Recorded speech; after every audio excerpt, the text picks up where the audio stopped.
ربي صل على محمد يا ربي صل عليه وسلم يا ربي صل على محمد يا ربي صل عليه وسلم يا ربي صل على محمد وافتح من الخير كل مغلق يا ربي صل على محمد وافتح من الخير كل Kita adalah menkirim syariah. Takbir. Allahu Akbar.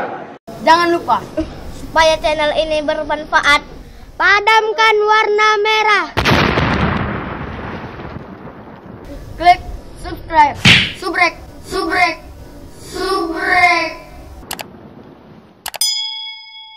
Kalau suka, like. Jangan lupa bagikan ke sahabat dakwah dengan cara share video ini. Komen di bawah ini ya teman-teman.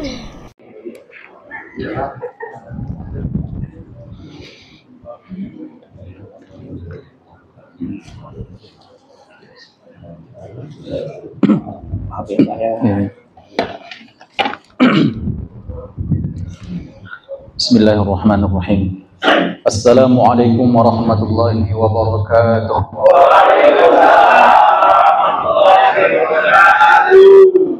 Alhamdulillah. Thumma salatu wassalamu ala Rasulillah Sayyidina wa nabiyyina wa habibina Muhammad ibn Abdillah wa ala alihi wa ashabihi wa mawalah, amma ba'd. Yang sama kita hormati para alim ulama, masyayikh, asatidz, muallim, tuan-tuan guru, seluruh bapak dan ibu jamaah rahimakumullah. Begitu pantun selesai, dalam hati saya alhamdulillah jadi juga ceramah.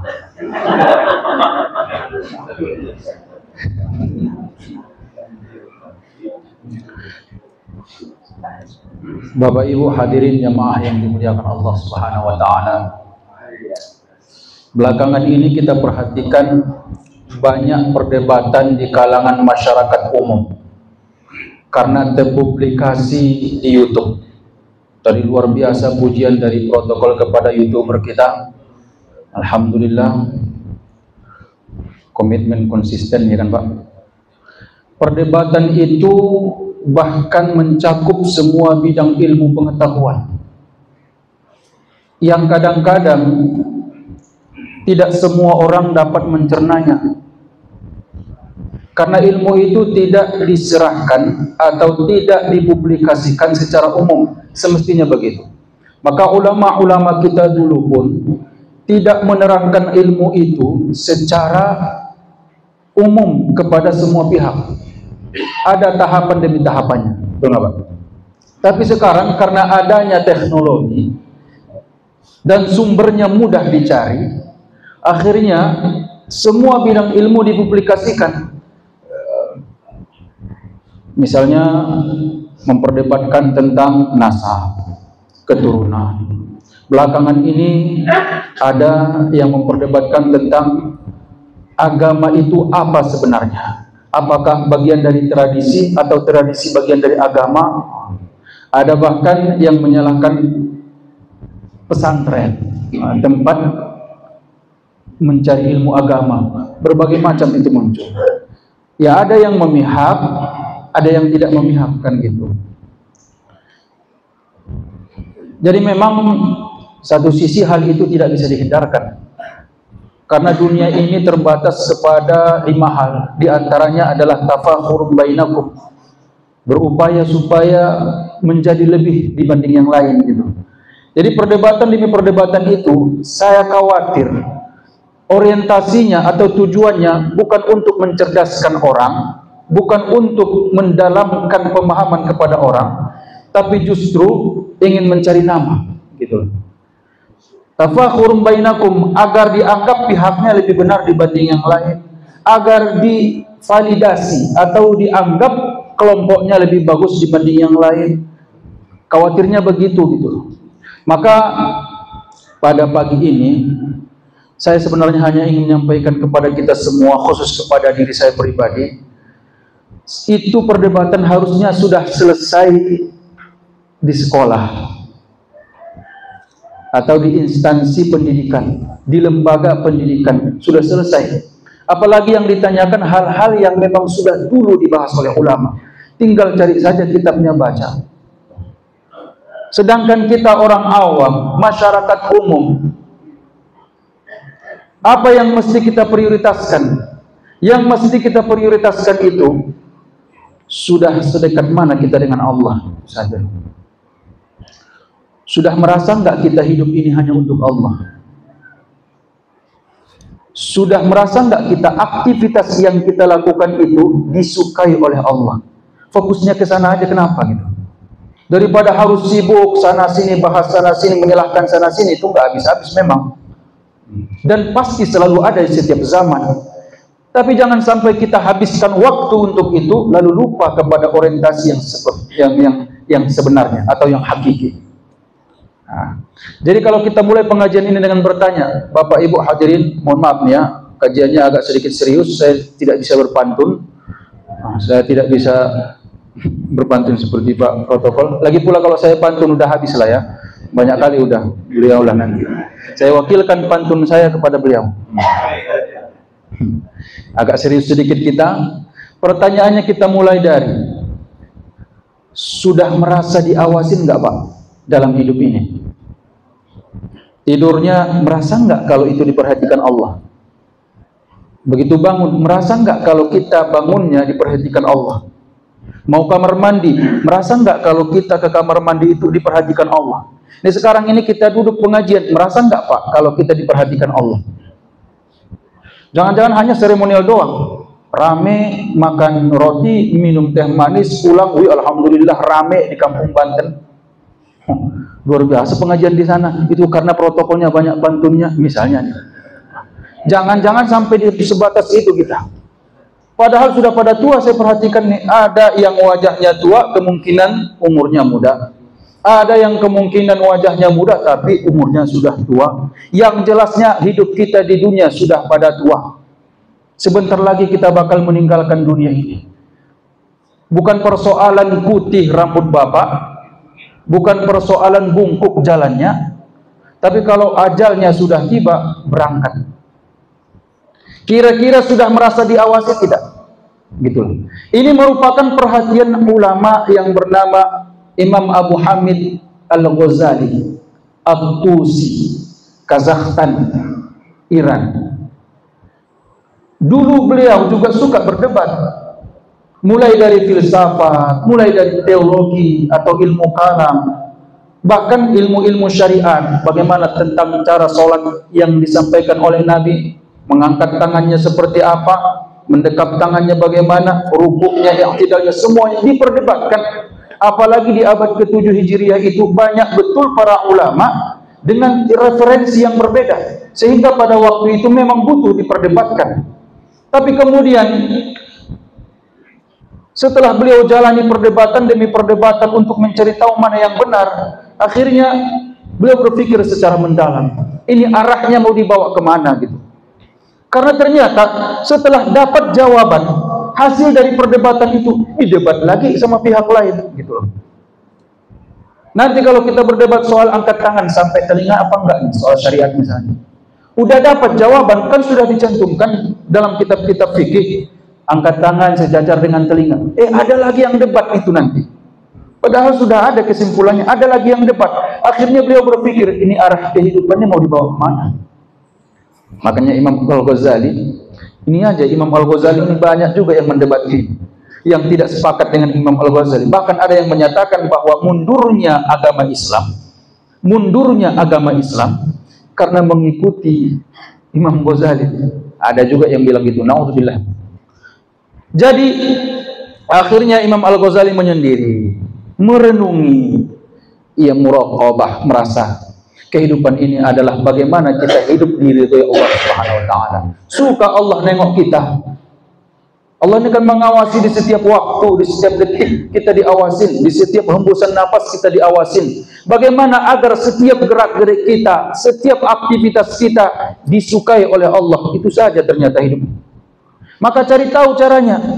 Mulai dari kita bangun tidurnya, kamar mandinya, pakai bajunya, berangkat kerjanya, ibadahnya, kemudian sosialnya, semua aktivitas itu merasa itu diawasi Allah dan dinilai. Kira-kira suka enggak Allah dengan yang kita lakukan? Kalau suka, alhamdulillah, itu yang kita cari. Kalau tak suka, cari taulah bagaimana agar Allah itu suka.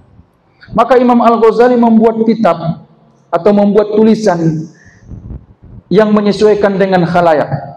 Kalau kategori orang akademisi, dibuatlah kitabnya. Kategori orang awam, dibuat kitabnya.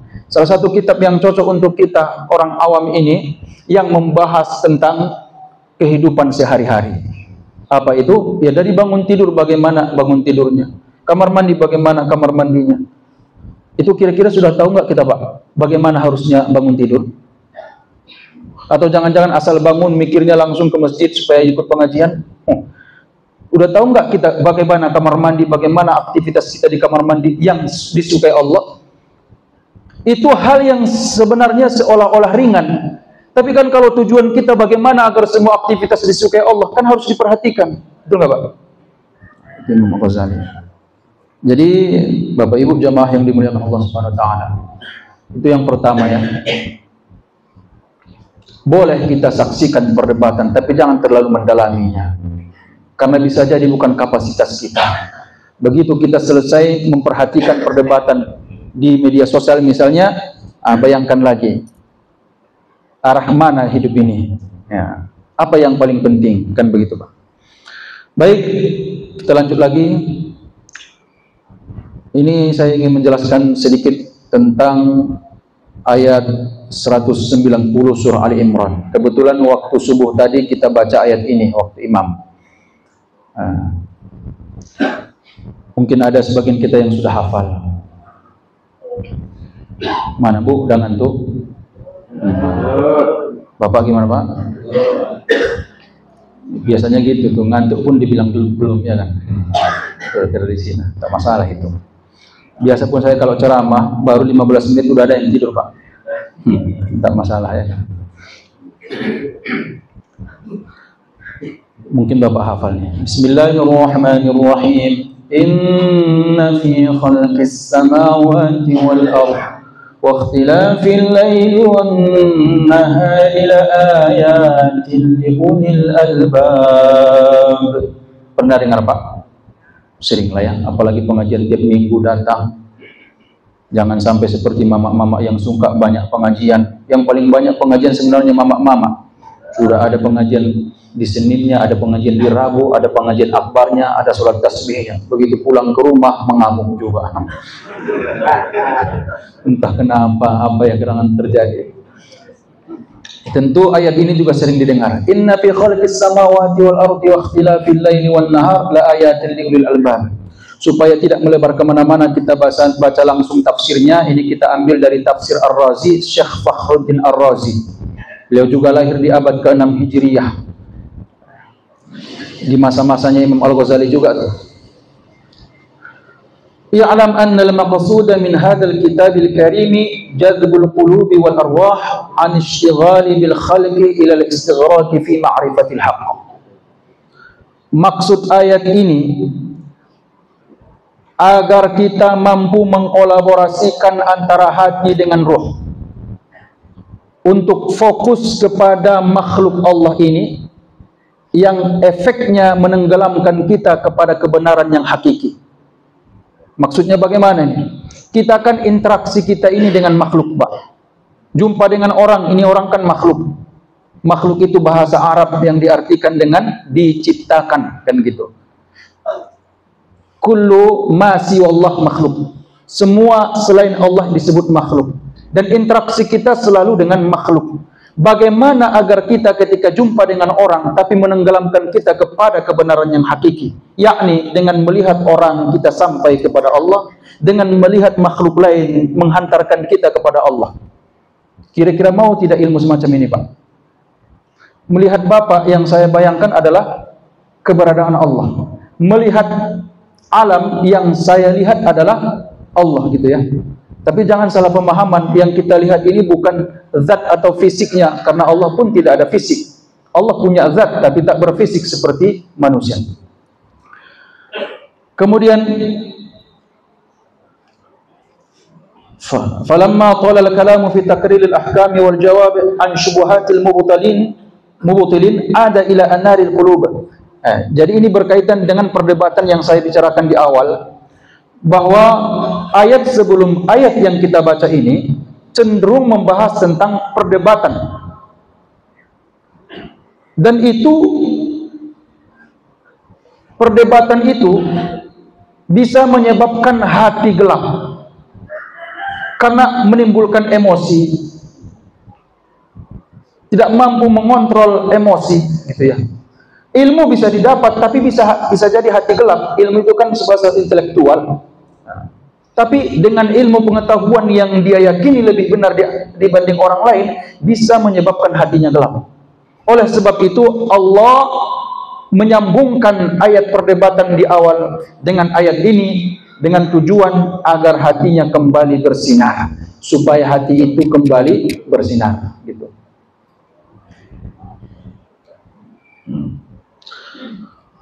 Qala Ibnu Umar radhiyallahu anhuma berkata, qultu li Aisyah, aku menyampaikan kepada Aisyah, aku bilang sama Aisyah. Suatu ketika nih Ibnu Umar jumpa dengan Aisyah radhiyallahu anha. Sudah tidur, Pak? Oh, boleh. Lagi pula kalau bapak sama ibu tidur nggak apa-apa, ada YouTube kok, nanti buka di rumah kalau perlu. Ibnu Umar radhiyallahu anhuma berjumpa dengan Aisyah radhiyallahu anha. Aisyah siapa, Pak? Istri Nabi, ya. Apa kata beliau? Akhbirni bi a'jabi ma ra'aiti min Rasulillah sallallahu alaihi wasallam.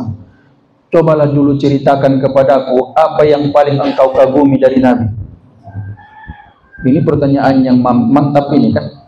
Apa yang kau kagumi dari Nabi? Apa yang engkau kagumi dari Nabi?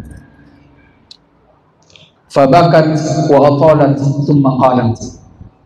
Maka Aisyah mendengarkan pertanyaan seperti itu, beliau menangis. Beliau menangis dan agak lama tangisannya. Mungkin karena begitu takjubnya atau begitu kagumnya Aisyah kepada Nabi, sampai-sampai tergugah hatinya hingga mentransfer gugahan itu kepada mata sehingga mencurahkan air mata. Saking kagumnya. Kalau misalnya pertanyaan yang sama ditanya sama istri bapak, kira-kira menangis nggak, Pak? Bu, coba ceritakan apa yang paling kau kagumi dari suami. Enggak ada. Enggak ada baiknya sama sekali itu. 20 tahun kami menikah, belum pernah dia bahagiakan aku. Hati-hati, Bu. Makanya banyak masuk neraka dari perempuan gara-gara inilah. Akibat satu kesalahan suami, hilang semua kebaikannya, masuk neraka perempuan banyak. Naudzubillah. Tapi Aisyah radhiyallahu anha menangis dan lumayan lama menangis mendengarkan pertanyaan itu. Lalu beliau berkata, beliau menjawab, kullu amrihi ajaba. Semua dari Nabi itu menakjubkan. Semua dari Nabi itu kukagumi, enggak ada setitik pun yang tak kukagumi. Kalau kita barangkali, kalaupun ada yang dikagumi oleh istri kita, saya kagum dengan jerih payahnya, saya kagum dengan usahanya, saya kagum dengan produktivitasnya. Tapi saya nggak suka kali kalau dia macam-macam lah ya. Masih ada lah, saya nggak suka, masih ada tidak sukanya gitu ya. Nah, sedangkan Aisyah radhiyallahu anha tak ada satupun yang tak disukai dari Nabi. Itu istrinya itu yang paling tahu tentang aib kita ya istri kita. Harusnya kan ada satu aib aja gitu, ternyata nggak ada gitu. Kemudian beliau lanjutkan, atani fi lailati fadakhala fi lihafi hatta alsaqa jildahu bi jildi. Suatu malam beliau datang ke kamarku, kemudian beliau mendekatiku sampai-sampai kulit kami bersentuhan. Maknanya beliau memeluk Aisyah radhiyallahu anha. Tsumma qala li, ya Aisyah, hal laki an ta'zani li al-lailata fi ibadati rabbi? Malam hari itu Nabi membisikkan kepada Aisyah, Aisyah, engkau izinkan enggak aku malam ini beribadah kepada Tuhanku? Oh, Nabi mau sholat saja minta izin sama istri. Ya, bisa jadi ya istrinya kan udah lama menunggu giliran misalnya untuk didatangin. beliau minta izin supaya ketika beliau beribadah tidak ada hal-hal yang tak baik di hati Aisyah. Apa kata Aisyah radhiyallahu anha? Faqultu ya Rasulullah, inni la uhibbu qurbak wa uhibbu muradak. Qad azintu lak. Duhai Rasul, sebenarnya aku sangat suka di sampingmu, tapi juga aku suka apa yang kau inginkan. Aku sudah izinkan apa yang kau hajatkan. Sudah diizinkan Aisyah lah Rasulullah untuk beribadah. Kemudian faqama ila qirbatin min ma'in fil baiti fatawadda wa lam yukthir min sabbil ma'. Thumma qama yusalli farqara'a min al-Qur'ani wa ja'ala yabki. Thumma rafa'a yadayhi faja'ala yabki hatta ra'aitu dumu'ahu qad ballatil ardh. Maka Rasulullah SAW pergi ke samping atau ke sudut rumah, beliau berwudu. Setelah berwudu, beliau salat tahajud. Selepas salat, beliau baca Quran.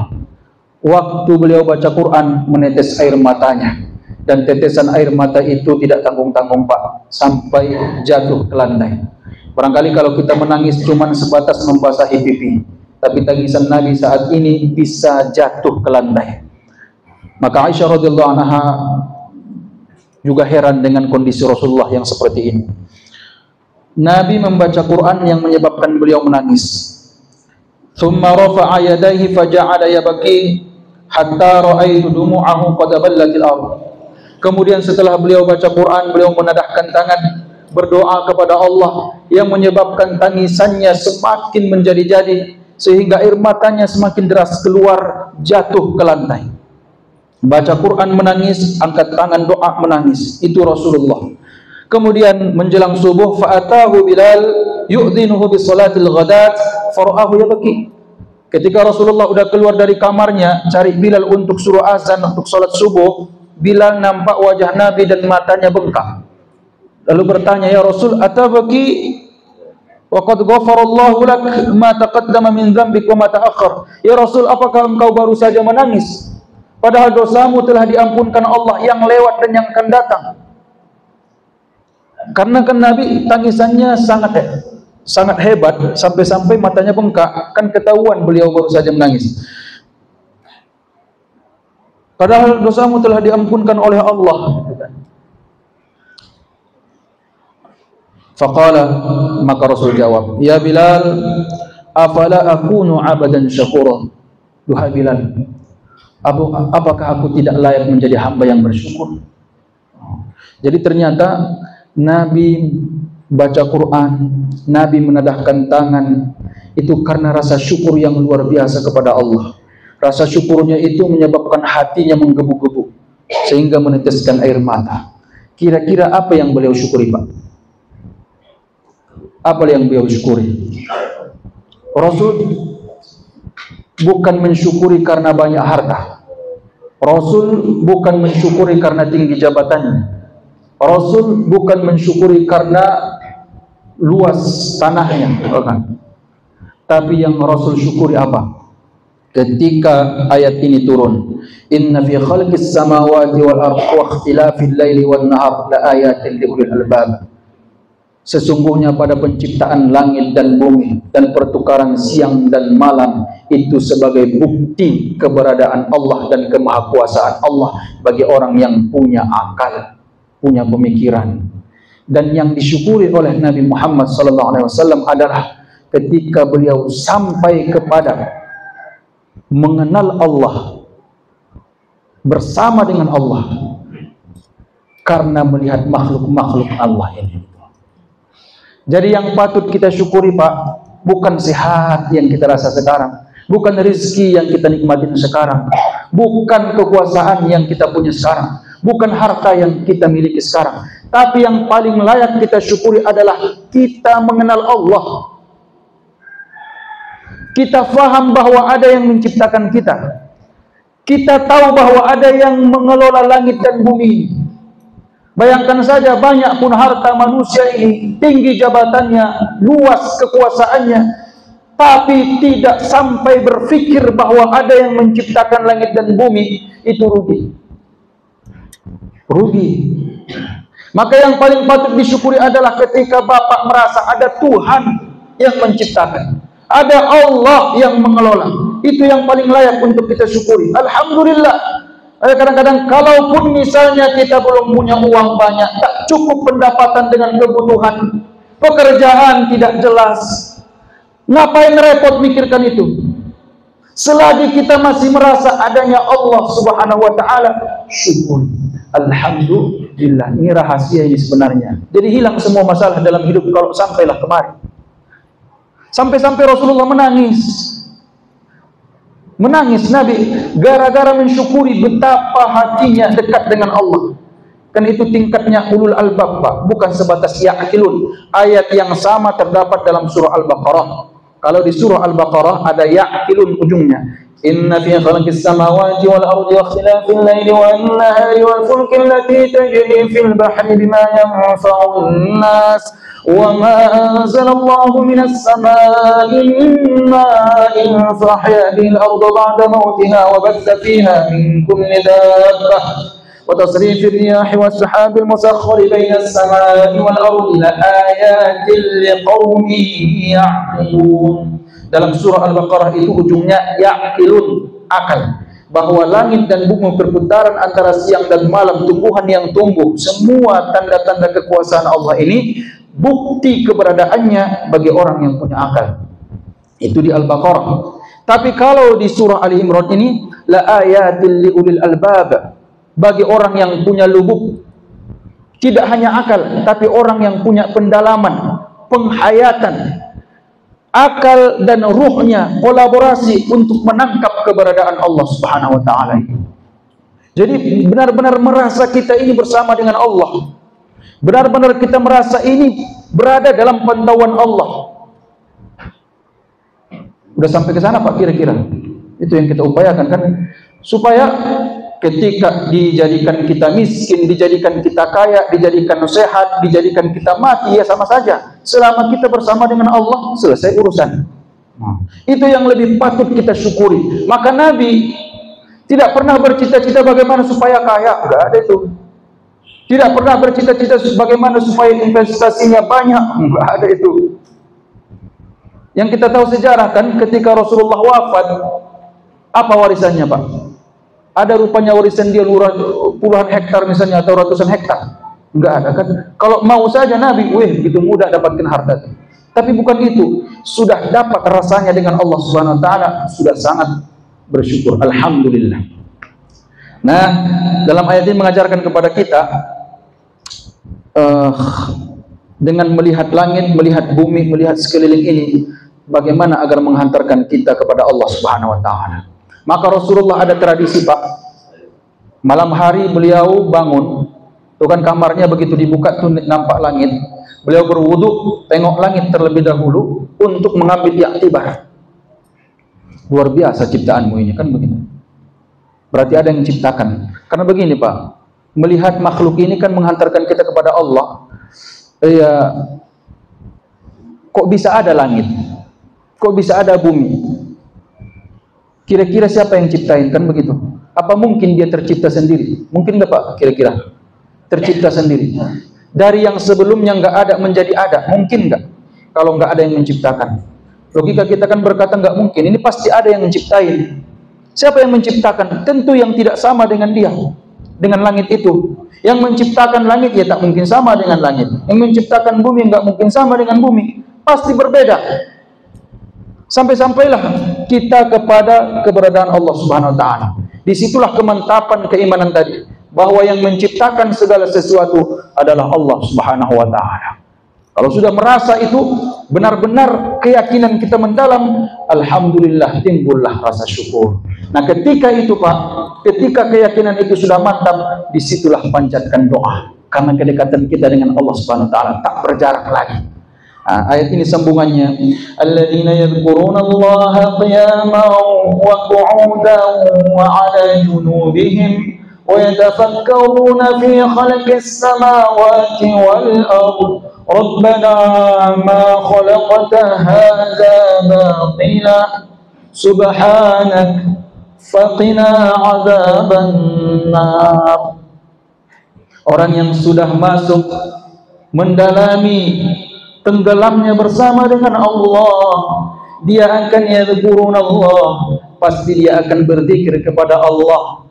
Qiyamah, saat berdiri, wa qu'udan, saat duduk, wa ala junubihim, dan saat berbaring.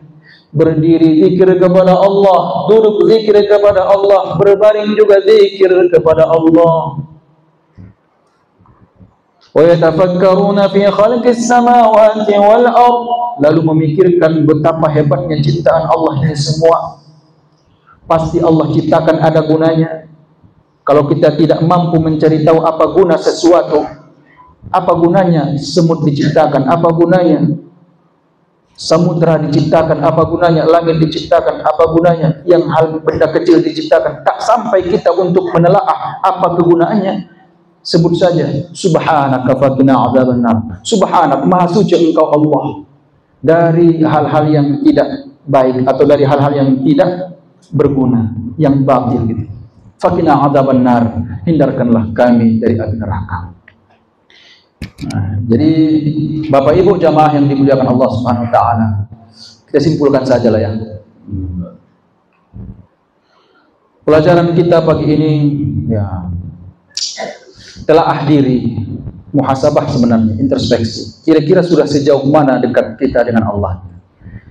Ketika melihat langit, melihat bumi, melihat makhluk, interaksi dengan orang lain, itu sampai enggak kita untuk mengingat Allah?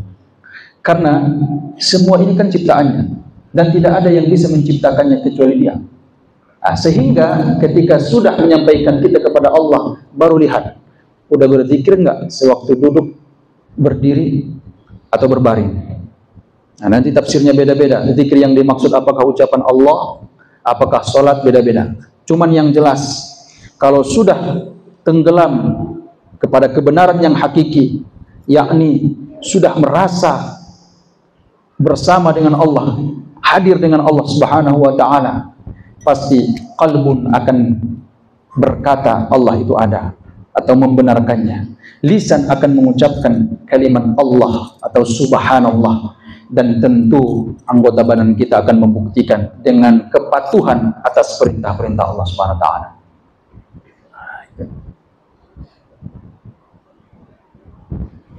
Bapak Ibu hadirin jamaah yang dimuliakan Allah, barangkali cukuplah pengajian kita di pagi hari ini. Kita buka saja sesi tanya jawab. Adapun yang ditanyakan bisa saya jawab, saya akan jawab. Kalau tak bisa saya jawab, nanti wakilkan sama Ustaz untuk menjawabnya. Silakan Bapak Ibu. Ya, kepada jemaah sekalian yang ingin bertanya, silakan. Allah Ustaz.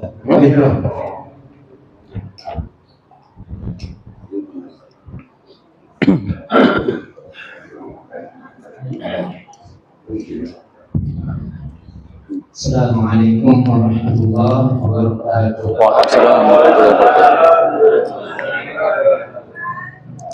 Jadi saya Indro, saya dari jemaah Dusun 4 Kaduna. Tadi Ustaz jelaskan tentang perdebatan perbedaan. Jadi saya ingin jelas dari Ustaz, kata Rasulullah, sholatlah kamu seperti bagaimana aku sholat misalnya. Artinya pergerakan ataupun bacaan itu pasti kita harus mengikuti Rasulullah. Jadi pertanyaan saya, dalam baca Quran itu kan ada ilmu qiraat. Jadi selama ini bagaimana saja perbedaan-perbedaan dalam bacaan khususnya imam Ustaz. Sementara kita dianjurkan untuk mengikuti bagaimana Rasulullah itu sholat, baik dari pergerakan ataupun bacaannya. Dan yang kita ketahui ya, bahwasanya dari imam sholat itu saja tidak mengikuti sanad Rasulullah dalam ilmu qiraah membaca Quran. Jadi bagaimana cara kita menyikapi, apakah bisa dibilang itu benar juga atau yang kita ikuti dalam ilmu qiraah itu lebih bagus? Assalamualaikum warahmatullahi wabarakatuh.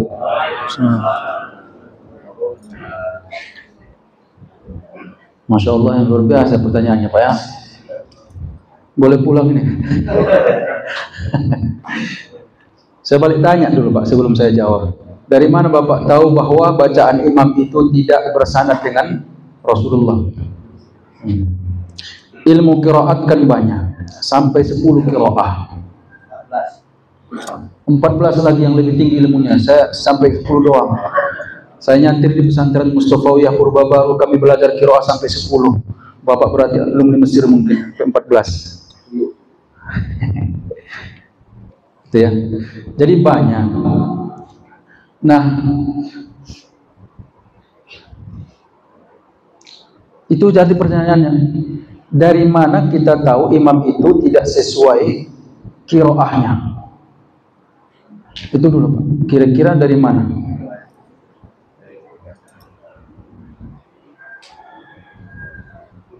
Ini misalnya Ya. dari Bismillah misalnya itu dari bacaan Al-Fatihah. Al-Fatihah itu kan apa ya, syaratnya juga seperti yang dalam bacaan sebagai imam itu saja. Mungkin ada berartinya, mungkin ada langsung seperti itu. Begini ya, kalau terkait dengan qiraah tadi, saya Pak, mungkin Bapak lebih menguasai dari saya. Saya belum menguasai 10 qiraah. Oke. Satu qiraah saja barangkali Imam Hafaz yang sering kita bacakan itu belum sepenuhnya kita kuasai. Sehingga untuk mendeteksi apakah bacaan imam salah secara qiraah, saya pun belum bisa. Karena begini, pasti yang dia baca salah satu dari yang 10. Karena di luar itu nggak ada yang ngajarin. Gitu. Kalau sempat dia baca di luar dari yang 10 atau 14 tadi ya, di luar dari yang 14, dari mana dia itu belajar itu? Dari mana dia belajar? Sedangkan dari yang 14 saja belum dia kuasai. Artinya udah pasti qiraah yang dia baca mengikuti salah satu dari yang 14. Nah, itu soal qiraahnya. Tapi kalau pertanyaannya tadi, bagaimana kalau orang tersebut ternyata salah dalam membaca, baik dalam qiraah Imam Hafaz misalnya atau qiraah yang lain, salah,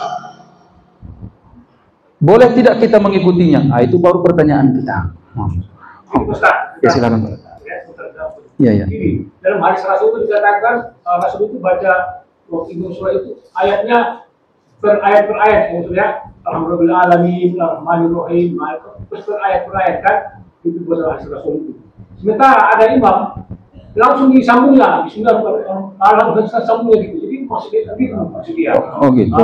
Itu maksudnya. Jadi kan kalau Rasul itu baca ayat Fatihah itu ayat demi ayat tidak disambung-sambung. Datang imam itu dia kori sambungnya terus. Kan di sini. Jadi maksudnya mana yang betul kan itu maksudnya. Oh gitu. Itu arahnya. Iya. Para imam atau qori lah ya, mukri, imam-imam qiraah itu sudah membuat rumusan.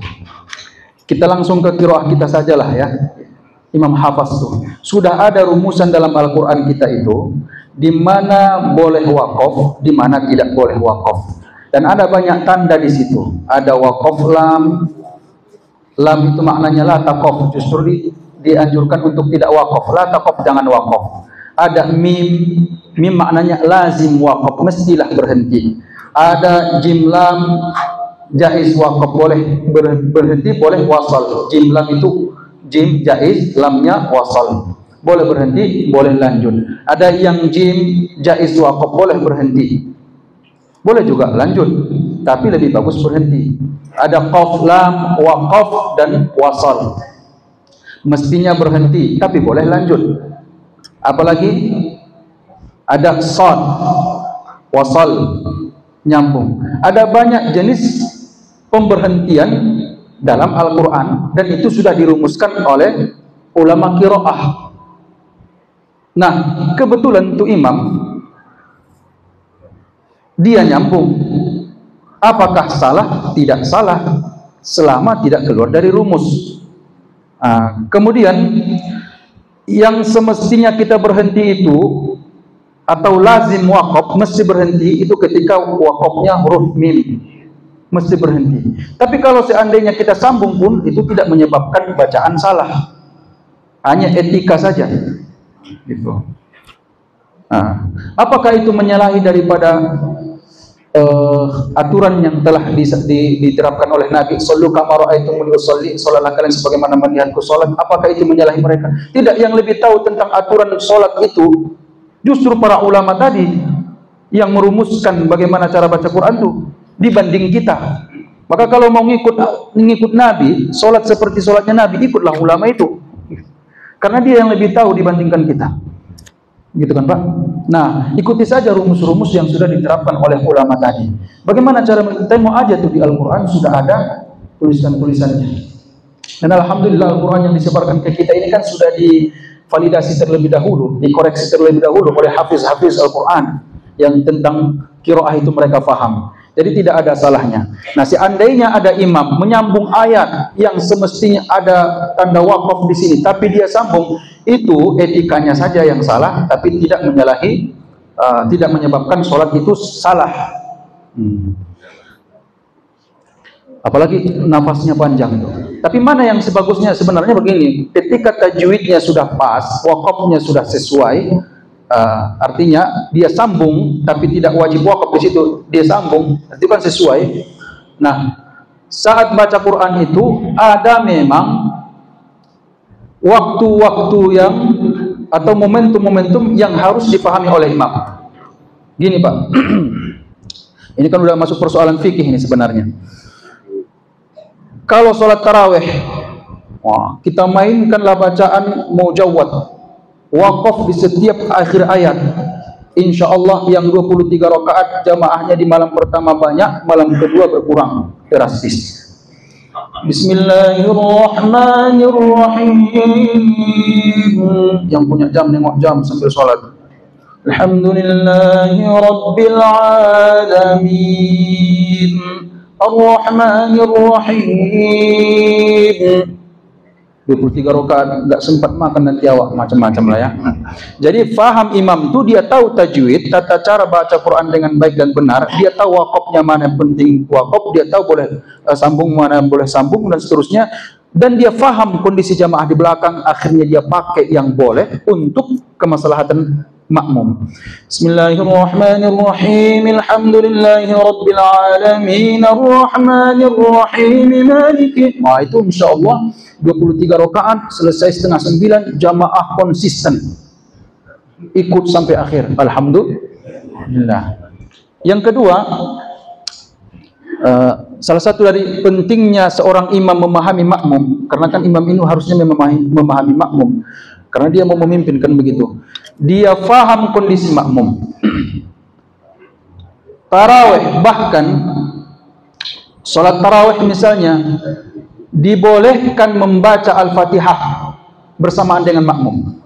Apa bersamaan dengan imam? Makmum itu dibolehkan membaca Al-Fatihah bersamaan dengan imam. Untuk apa? Agar makmum menunaikan rukun sholatnya. Di mana di sholat-sholat lain semestinya makmum menunggu imam selesai baca Al-Fatihah.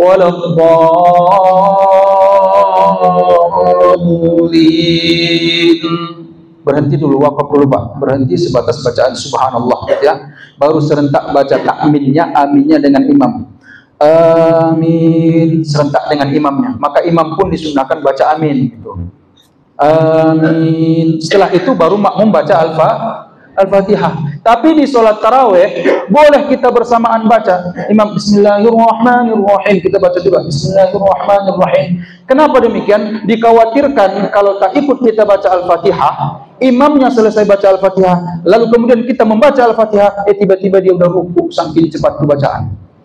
Tak sempat kita baca rukun. Sholat si imam sah, kitanya tak sah gitu. Begitu keluar masjid udah bangga sholat tarawih 23 rakaat tapi tak ada yang sah. Mazhab Syafi'i ini, maka kita sertakan bacaan Al-Fatihahnya imam dengan kita. Jadi persoalan itu kalau tadi pertanyaan pertama, apa yang disampaikan oleh ulama ini insyaallah itu sudah sesuai dengan apa yang dikerjakan oleh Nabi. Shallu kama ra'aitumuni usolli, salat kalian sebagaimana kalian melihatku salat. Cara kita melihat Nabi salat dengan melihat salatnya ulama. Ulama yang mana nih Ustaz? Ulama yang terdekat di sini dulu. Siapa yang belajar agama di tempat kita ini, Pak? Ustaznya di sini siapa? Tengok dia. Tuh loh. Tahu saya jauh-jauh sampai ke Arab sana, tak apalah. Tengok dia, Pak. Makanya ini orang atau ustaz kita ini, kita jadikan dia ustaz karena memang dia belajar lah. Jangan jadikan dia ustaz karena pakai peci yang bersih, jubah yang bagus. Itu pula ya kan, begitu datang ke masjid, surbannya mantap, ustaz. Belajar tidak, enggak gitu juga lah mainnya. Yang memang belajar, oke. Bagaimana beliau, begitu kita ikutin. Udah selesai urusan kita itu. Nanti seandainya di padang mahsyar ditanya, kenapa sholatmu salah?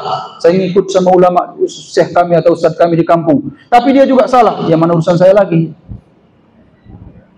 Yang penting saya ngikut dia dan saya percaya dia yang lebih dekat dengan gurunya, gurunya lebih dekat dengan gurunya, gurunya lebih dekat dengan gurunya lagi, sampai kepada tabiin kepada tabiin kepada sahabat baru Nabi. Dia yang lebih tahu dibanding saya. Saya belajarnya sampai kemana ajanya? Cuman ke masjid-masjid kampung-kampung yang sudah ditetapkan sistemnya oleh ustadz. Selain itu saya tak ada. Gitu. Jadi saya meyakini dia lebih tahu dibanding saya, maka saya ikuti dia. Tapi kau bisa baca, saya baca pun bisa pun saya baca, belum tentu saya paham. Apalagi ini persoalan agama. Gitu kan? Gitu aja, Pak. Ustaz, ini saya mau tanya nih Ustaz.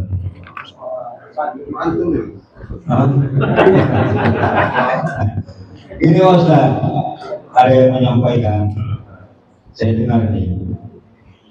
Itu kalau kita makmum dengan lain masalah, katanya makruh Pak Ustaz.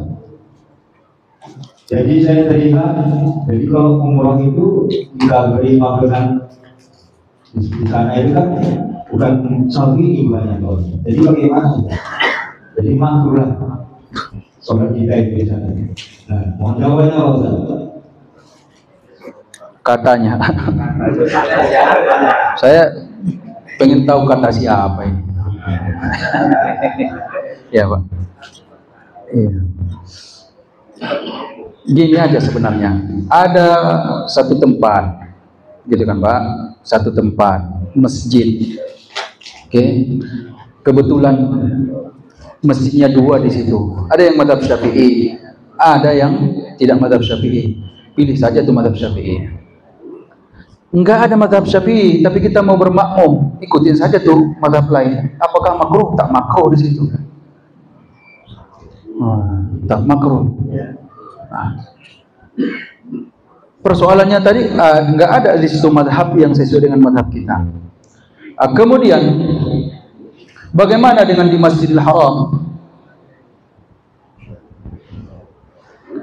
Repot kalau kita makruhkan itu. Jadi sholat di rumah aja dia kan. Ada memang jamaah seperti itu. Saya kan juga bawa jamaah juga Pak. Kita juga ada travelnya dulu ya. Sekarang non travel karena sekarang sudah boleh umroh mandiri kan. Umroh mandiri. Jadi ada memang jamaah tuh yang sholatnya di hotel saja gitu. Selesai umroh, tawaf sa'i tahallul, sholatnya di rumah saja. Malas dia ke masjid. Ya. Tapi nggak pernah saya tanya memang apa alasannya gitu. Bisa jadi di antara alasannya itu mazhabnya beda sama kita, kata dia pula. Enggak ada kunutnya. Enggak ada kemakruhan di situ. Oh iya, persoalan masjid Pak, itu sudah terjawab barangkali ya Pak ya. Tidak ada kemakruhan. Kalau di tempat itu tinggal mazhab yang lain, ikuti saja tuh mazhab.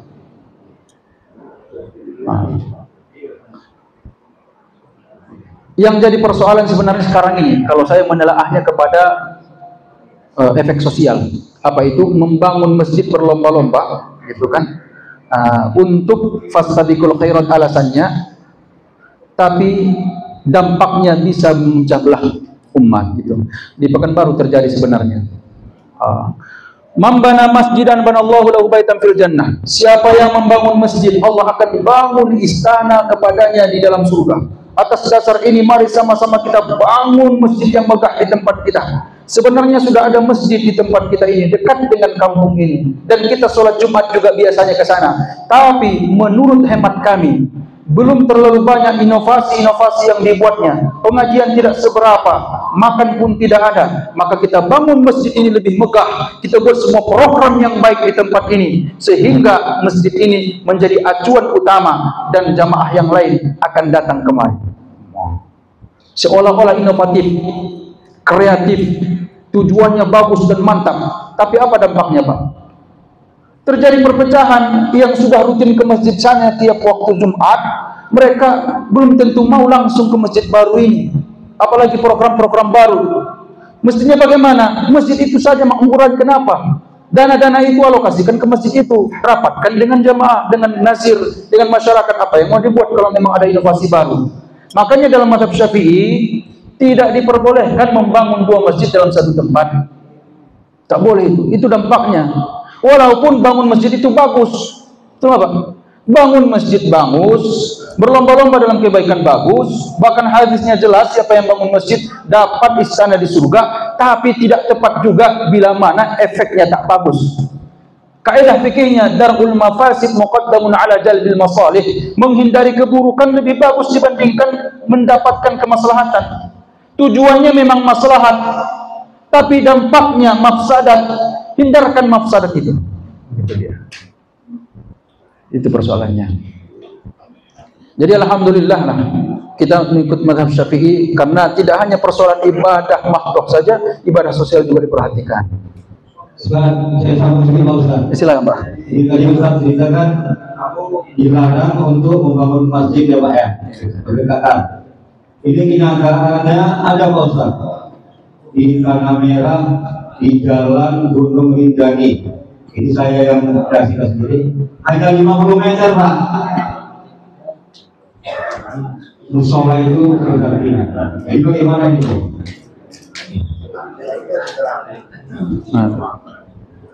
Ya, tidak di hanya Pasar Merah itu kan Pak, udah mulai banyak sekarang. Dari dulu sebenarnya ada Muhammadiyah, ada NU, tak pernah nyatu. Ini mau lagi ada yang kalangan salaf, misalnya mengaku salaf mau bangun. Bagaimana? Udah terjadi begitu, kekuatan kita sebagai masyarakat mau menolaknya pun apa daya. Paling kita cuma menyampaikan hukumnya saja dan dampaknya. Kalau saya kekuatannya begitu sajalah Pak. Kalaupun kita antusias betul untuk membangun masjid, perhatikan dampak atau efeknya ke belakang. Kalau sudah ada masjid daerah kita itu aja makmurkan. Itu saja yang bisa kita sampaikan ini. Kalau mereka yang sudah terlanjur, kita sampaikan saja begini. Kalau pada akhirnya dibuat juga, wallahu alam lagi lah, selesai tugas kita. Itu aja lah Pak. Mana cukup? Cukup Pak ya? Ya udah siap. Begitulah Bapak Ibu jamaah yang dirahmati Allah. Mudah-mudahan ada manfaatnya dari yang kami sampaikan. Bila mana banyak kekurangan kami mohon maaf. Kita tutup dengan doa. Bismillahirrahmanirrahim. Alhamdulillah, thumma assalatu wassalamu ala Rasulillah sayyidina wa nabiyina Muhammadin bin Abdullah wa ala alihi wa sahbihi wa mawalah. Rabbana inna istawda'naka man ra'na farduhu ilayna 'inda hajatina ilayhi. Rabbana faqihna fid din wa 'allimna at-ta'wil. Rabbana ij'alna minadh dhakirin minasy syakirin minas sabirin al-mukhlisin al-mutawakkilin minal faizin minal muttaqin birahmatika ya arhamar rahimin. Rabbana atina fid dunya hasanah wa fil akhirati hasanah wa qina adzaban nar. Wa sallallahu wa sallim alaihi walhamdulillahirabbil alamin. Terima kasih. Wassalamualaikum warahmatullahi wabarakatuh.